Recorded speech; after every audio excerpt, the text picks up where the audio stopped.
the Staffy Blakely. How are you doing, love? All is well, my dear. Listen, I have you here, and I'm going to ask you a couple of questions. First of all, how did you meet Dr. Ela Quincy?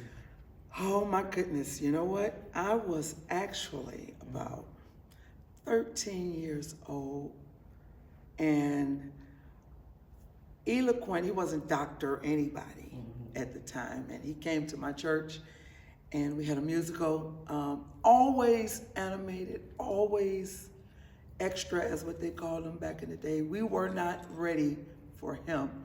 And he came out with his group at the time and came down the aisle, didn't take the choir stand. He came down the aisle doing what he did. So I didn't officially get to say how my name is, and we met like that, but that was my first encounter, and I followed him ever since, because I remembered him being on the scene.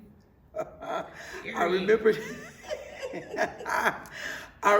him, being in various places and always being a bit animated, always doing just a little bit more. So finally, hi Staffy, because I had a choir at the time, and so we meet up in different places, and eventually he got to know me and I got to know him.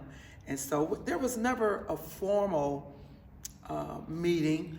We just met because we were in some of the same circles, and from that, we just established a family history of, we just became family because we shared some of the same things: media, radio, and music. Now, let's talk about We Praize Radio. Oh, yes. You were staff there on We Praize Radio. Let's talk about it. Absolutely. I've been to several stations and had done, I got a chance to do an interview with Dr. Ela Quincy Weaver on his station. I said, you know what? I'm kind of out here and with no place to go. And so I said, so, just tell me about it. He was in the process of assuming the station, purchasing the station. And he said, Staffy, I'm just about there. And as soon as he got it out in Southfield, Michigan there, I joined We Praize Radio. And he trusted me with his equipment. He trusted me as a media personality with We Praize Radio. And together, we established a bond there, and we shared so many things in the media world.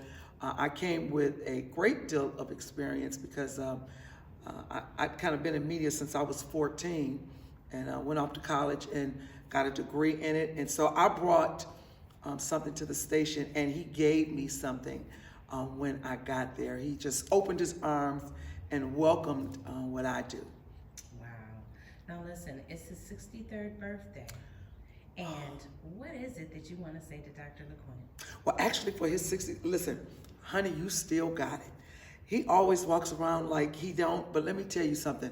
It's something about when Dr. Ela Quincy takes the stage. I've seen him prior to getting on stage and maybe feeling a little low about some things. He's taken some great hits in terms of losing members, and so he's just taking it. But when he hits that stage, he lights up and he brings it, and he commands excellence, and he demands excellence from his choir, and he has an aggregation of members that follow him, that listen to him, that obey him, and that trust the ministry that he has. And so 63, are you kidding me? No, sweetie. The only thing different that I see in you is you got a little distinguishable trademark.